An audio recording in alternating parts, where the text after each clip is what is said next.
You're listening to Good Fit, Poor Fit, a podcast that explores the interaction between people, design, and activity.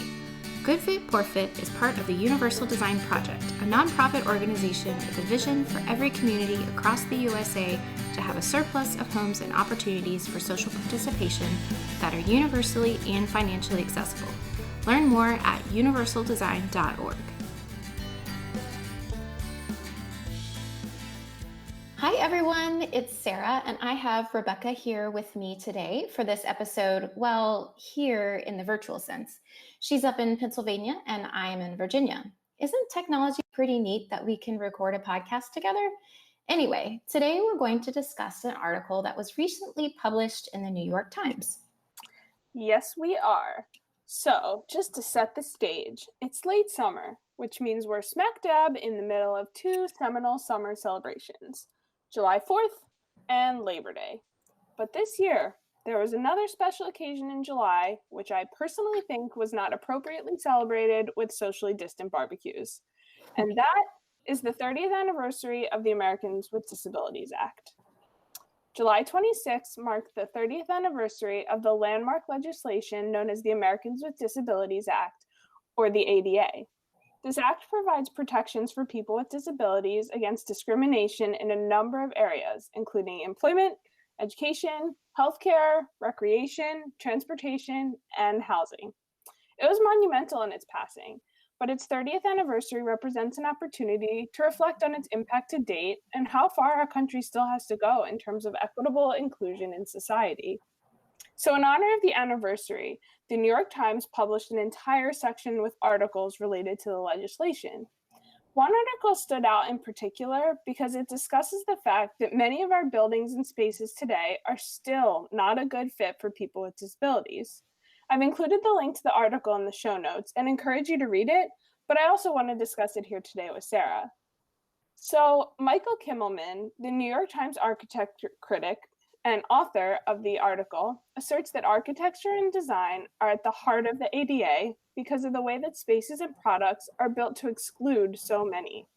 In other words, he sees design and architecture as fields that could be leveraged and used to promote inclusion for people with disabilities, even though this is typically not the case. The passage of the ADA marked the first time that building accessibility in public spaces, workplaces, and products even became a topic of conversation. And we certainly still have a long way to go in terms of actually implementing that. Most definitely, I agree.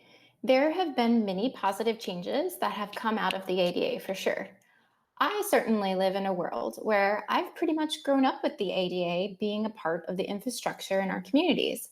But I've talked to lots of friends who have disabilities that experienced our country as kids and young adults without the ADA. One friend that comes to mind who has spina bifida and who is now in his 60s has told me stories about attending a state university and seeing another friend with a disability have to pull his wheelchair up the steps of a building just to get to class. This gentleman I know primarily used forearm crutches and braces to walk during college, but now uses a wheelchair at times. He is thrilled to see curb cuts and accessible parking spaces and entrances without steps so he can get around much easier. He finished college in an inaccessible campus and dorm room to become an engineer and has many examples for where his employers made the effort just to make sure he could do his job well throughout his career. Because some of it was mandated, but some because he was a good employee and a friend, and they wanted to ensure he had what he needed. Personally, in regard to ADA legislation, it does open up opportunities for my family to participate in the community by being able to enter restaurants and stores, plus go to concerts and participate in other leisure opportunities. If you don't know, my husband Scott has a spinal cord injury and uses a wheelchair.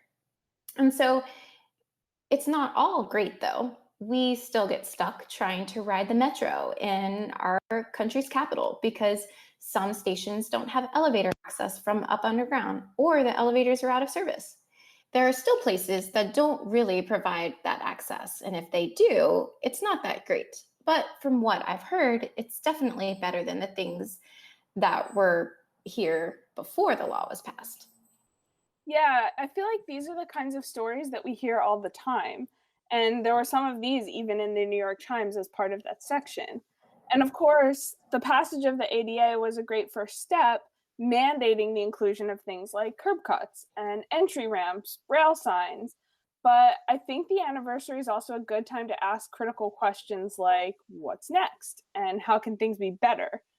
And this idea was really reflected in the article as well, quoting a tweet by Bess Williamson, the author of the book Accessible America, when she questioned, who sets the priorities? In reference to a public library in New York that claimed to comply with ADA regulations, but had tiers of zigzagging stairs, making it entirely inaccessible for many people with mobility issues.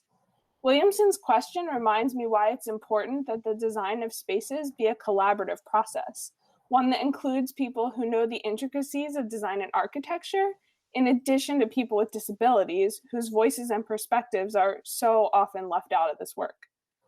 This is so true. This actually reminds me of a podcast episode we did about stramps. Yes, you heard that right. STRAMPS. If you don't know what a stramp is it is the integration of steps and a ramp. And many people thought it was a wonderful integration of the two design elements in helping people with disabilities move along the same path as those without. We actually asked our design advisors what they thought about the stramp, and most people said the design could be better to improve the safety and usability of the structure. Not only for people with mobility impairments, but the design definitely didn't work well for those who struggled with vision or cognition. A few days ago, actually, we had someone comment on this episode with a little more history about the design, and I really appreciated it, so I thought I'd share it with you all. They said, the ropes and square steps were designed in the 1970s by Vancouver architect Arthur Erickson. Cornelia Hahn Oberlander collaborated on the project. It was an experiment in design. Erickson's father lost both of his legs in World War II, and Erickson was trying to find ways of making public spaces more accessible. The concept of universal design was many decades away. Remember that this was the 1970s. The Canadian Human Rights Act was years away, which was 1977. For context, recall that the American with Disabilities Act was passed in the 1990s. Erickson's design could be better, but it was an attempt few other people were making at this time. The commenter goes on to say that over the years, there have been many reviews of the design, and the local government has decided against modifying it, which is very interesting. So I've actually linked this episode of the Stramp that we did in our show notes, but this is exactly what you were talking about, of having the voices and perspectives of people who live and care for people with a health condition or disability, to have them as part of the design process. Exactly. Those voices need to be heard. And on a similar note, the author of this article from the New York Times poses the following question, which I see as an integral part of the design process here at the Universal Design Project. Sarah, I'm curious to hear your thoughts on this one, so I'll share the quote. The author presents the following question.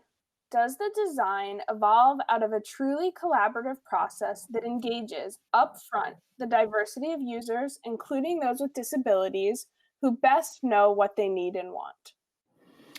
I think that's a great quote, and I agree with it.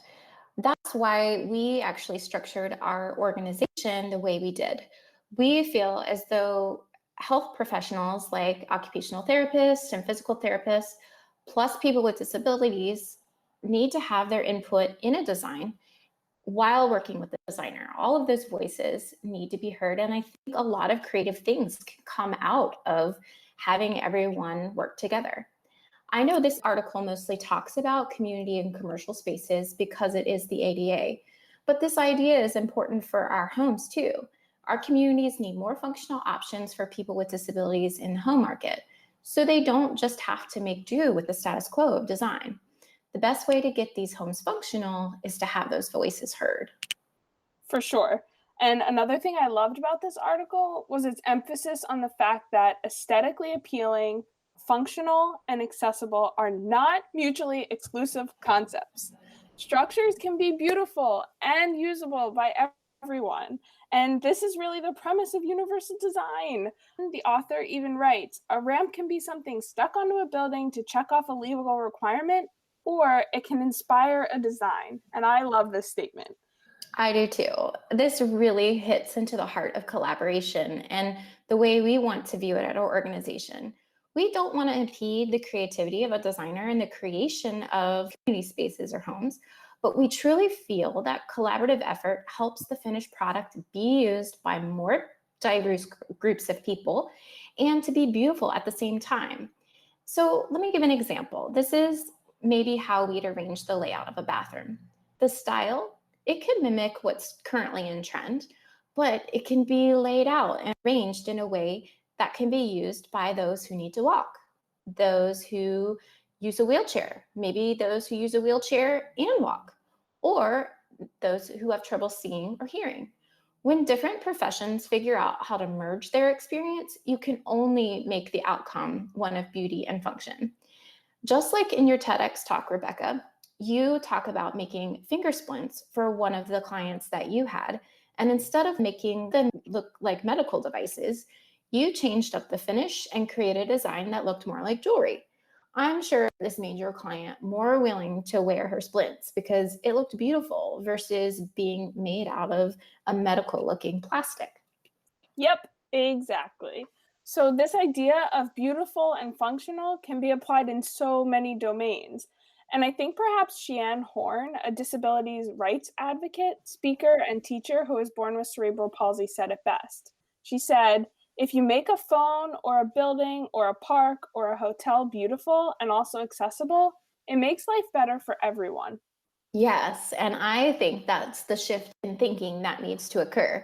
It's not just about checking off things on a checklist to say, well, we did all we needed to do, so it sure to work for those people with disabilities. But by really digging into how people move through the design and use it, what they want in the design, and figuring out what truly makes things work better for everyone, I think it's a win-win for everyone. I agree. And from my perspective, this idea of functional, beautiful, and inclusively created reflects the answer to the question, where do we still need to go in terms of equitable design? Sure, 30 years after the ADA was passed, our society has certainly seen major improvements. But I also think that 30 years later, we can't grow complacent. Rather, I think this anniversary is the perfect opportunity to step up our design game so that when the 60th anniversary rolls around, we aren't asking, what do we still have to do? We're asking, what more can we possibly do? I think that's a great way to finish up this episode. I too agree that there's more that can be done and a great call to action for those of us who are working toward making our homes and communities more usable for people of all disabilities. It's about stepping up our design game in landscapes, commercial spaces, outdoor spaces, homes, recreation, and all the way through to how we access digital information. By giving people with disabilities a voice in the process, we will have a lot of pretty amazing designs throughout our communities without barriers to access. So that wraps up our episode for today, but thanks again for listening. Rebecca and I have quite a few more topics in the works, and we are really excited to share those with you soon. Have a great day. Stay well. Sorry, it says donuts. If there's ever a place to put bloopers, I think I'm sorry, it says donuts would be a great addition to it for real. That's hilarious. I saw that too. I was like, I wonder what she's gonna do there. Oh man, that was great. I'm wiping the tears from my eyes now. Thanks for listening to Good Fit, Poor Fit. I'm your host, Sarah Pruitt, Program Director and Occupational Therapist at the Universal Design Project. Learn more about our work at universaldesign.org and find more episodes and links to subscribe at goodfitpoorfit.com. If you have questions or topics you'd like to discuss, email us at podcast@universaldesign.org. Thanks for fitting us into your day.